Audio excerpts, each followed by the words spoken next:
अच्छा भाई, टोयोटा ने अपनी प्राइसेस 5 से 15 लाख रुपए कम करने का ऐलान कर दिया है और इस दफ़ा फिर प्रैंक हो गया गरीबों के साथ। जी हाँ, अमीर लोग जो वेल्स थी उन्होंने शुरू में रीवो शीवो निकाली, दमादम बेची, अच्छा मार्जिन बनाया, अच्छा पैसा बनाया और सुकून से जैसे उनको पता चला कि अब डॉलर गिरने वाला है क्योंकि आईएमएफ से ही बेल आउट आने वाला है, चाइना से और दूसरी जगहों से भी पैसे आने वाले हैं और $2 बिलियन ऑलरेडी आ चुके हैं और काम अब खींचने लगा है, तो उन्होंने हाथ निकाल दिया। गाड़ियों की जो सेल वैल्यू थी वो तकरीबन 70% तक गिर गई। मतलब ख़रीदो फरोख्त जो बहुत तेज़ चल रही थी, लोग ओन भर भर के उठा रहे थे, वो रुक गया और 70% तक गिर गई प्राइसेस। मतलब प्राइसेस नहीं गिरी, ख़रीदो फरोख्त गिर गई।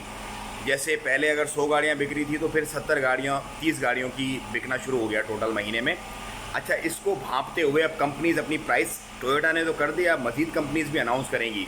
अब लुटेगा कौन, मैं आपको बताता हूँ। लुटेगा जो मिडिल क्लास होता है ना, जो दूसरों को देख के हमेशा काम करता हो, वो इतने नोट कमा रहा तो मैं भी कमा लूँ। भाई, शेयर मार्केट हो, ट्रेडिंग हो, क्रिप्टो करेंसी हो, फॉरेक्स हो, गाड़ियाँ हो, प्लॉट हो, सोसाइटी हो, कुछ भी हो, इसके अंदर टाइमिंग बड़ा मैटर करती है कि कब आपने इन होना है, कब आपने निकलना है। अब जितने भी लोग गलत टाइम पे इन हुए थे ना, जिन्होंने 1 करोड़ 15 लाख, 1 करोड़ 17 लाख में रीवो शीवो बुक करवाई हुई थी, उनके अब लहसन लगेंगे सही वाले। कम से कम 30 से 35 लाख रुपए वो तोड़ेंगे गाड़ी पे, क्योंकि 6 महीने बाद उनको डिलीवरी होगी और 6 महीने तक मेरा ये ख्याल है कि 160 65 या 170 पे डॉलर पहुंच चुका होगा। और उस वक्त जो रीवो 1 करोड़ 15 लाख रुपए की इन्होंने बुक करवाई थी, उसकी मार्केट वैल्यू 70 लाख से ज़्यादा नहीं होगी, या मे भी 75 लाख हो मैक्सिमम, या 80 लाख हो बस।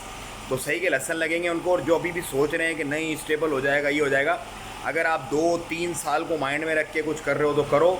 6 से 8 महीने इकॉनमी स्ट्रॉन्ग रहेगी, क्योंकि इस इकॉनमी को बहुत सारे इंजेक्शन लगाने हैं इन्होंने इलेक्शन से पहले पहले। क्योंकि ये इंजेक्शन अगर नहीं लगाएंगे तो ये बिल्कुल उनके साथ वही होगा जैसे कि पंजाब में लोगों ने इनके साथ किया है, बिल्कुल वाइप आउट कर देंगे। तो भाइयों, गरीब के बच्चों, थोड़ा सोच समझ के पैसा लगाना, दूसरों की रीस में मत लगाना, अपना हिसाब किताब देख के, अपनी टाइमिंग, अपने बिजनेस मोड को समझ के फिर पैसा लगाना।